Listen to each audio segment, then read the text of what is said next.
Hey everyone, it's Ben Hardy here, and in today's going to be looking at a Toyota 4Runner. I am sort of in the market for a new car. If you don't know, I am planning on selling my Jeep Wrangler Rubicon 392 because it no longer meets my family's needs. And I'm debating between just getting rid of the Jeep or potentially trading it for something because I drive a ton of miles every single year, about 40,000 miles.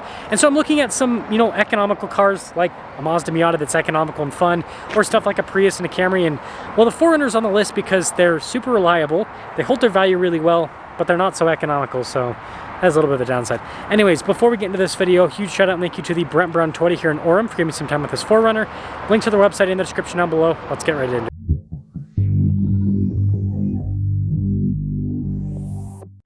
Now this particular 4Runner is a TRD off-road. I probably would go for the TRD Pro. I know, I'm always bougie about things, aren't I?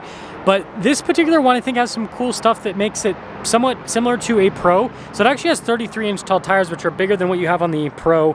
This one also has, looks like a little bit of a lift, as you can see. So I guess this is a 2-for-1 deal. We'll see how a lifted 4Runner drives on the interstate and all that.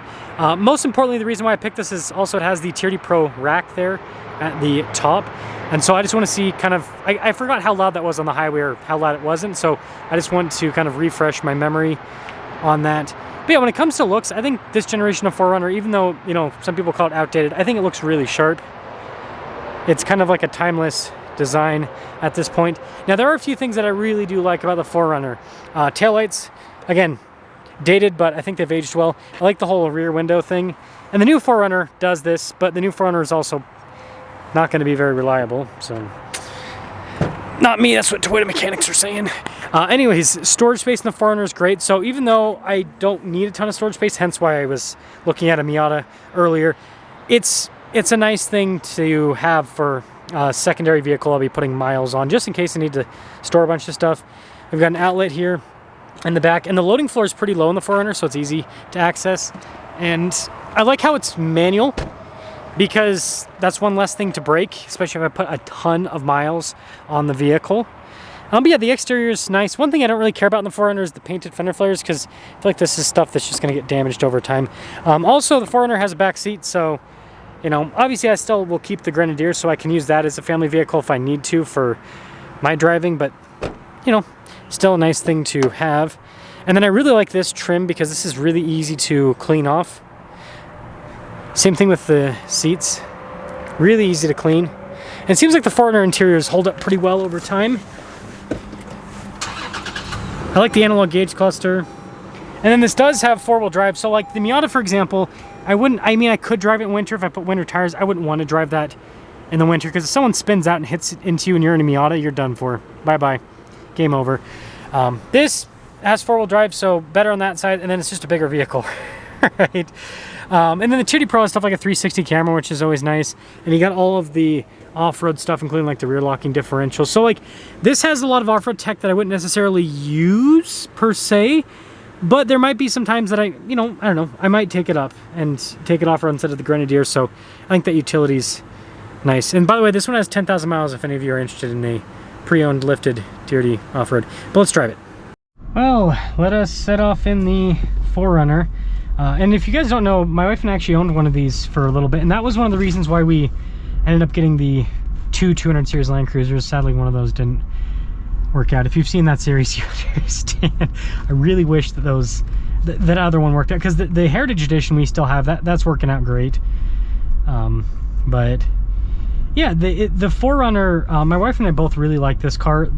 And the one downside that you'll see is the acceleration, and that's the one thing that the 200 series fixes big time, because it's got the 5.7 V8 and it's got good power.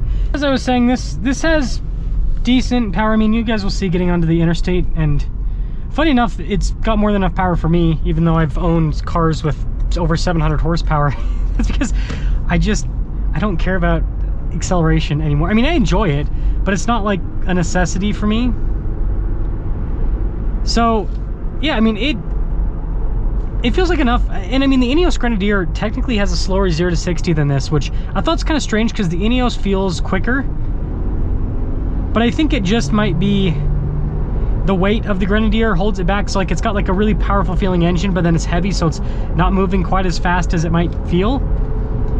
But yeah, I mean, this is not as good as the 200 series when it comes to acceleration. Like, yeah, if you want to pass, you definitely have to really get in deep into it. And even getting deep into the throttle, it ain't doing much. It ain't doing much.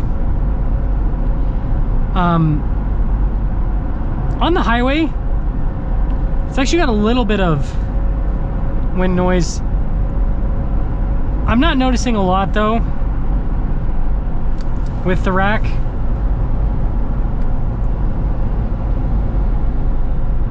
I mean, this is just cruising. Again, you're not going to win any races anytime soon with the 4Runner. And you got to remember, this one has bigger tires. The TRD Pro has, I think they're like, what, 32s? So the TRD Pro will have a little bit less tire noise than this. But mostly the suspension's very nice. Man, I might just end up with another 4Runner. I was talking to my wife about this. I was like, I think we're gonna end up, I think we're gonna end up with a Miata. And she wasn't too keen on, like, she's supportive of it, because it's not like we're adding a car, we're getting rid of something.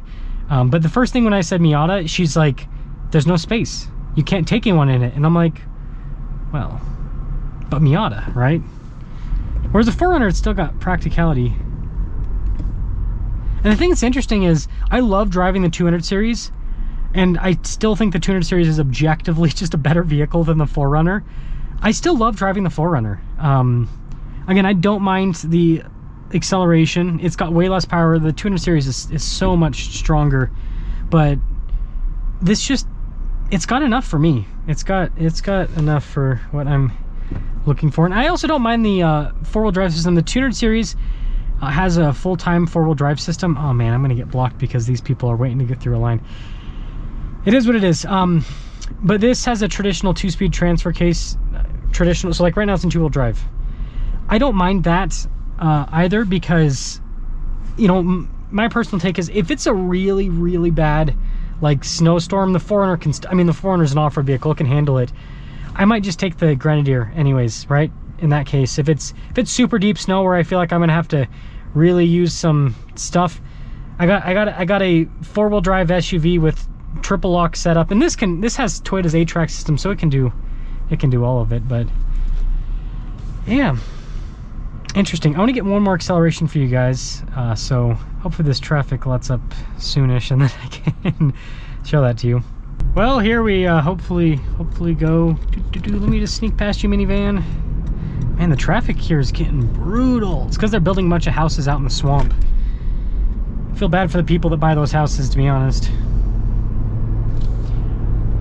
Yeah, I mean, the Grenadier is way better. Like going up this hill here, for example, and the 200 series Land Cruiser. But this doesn't frustrate me.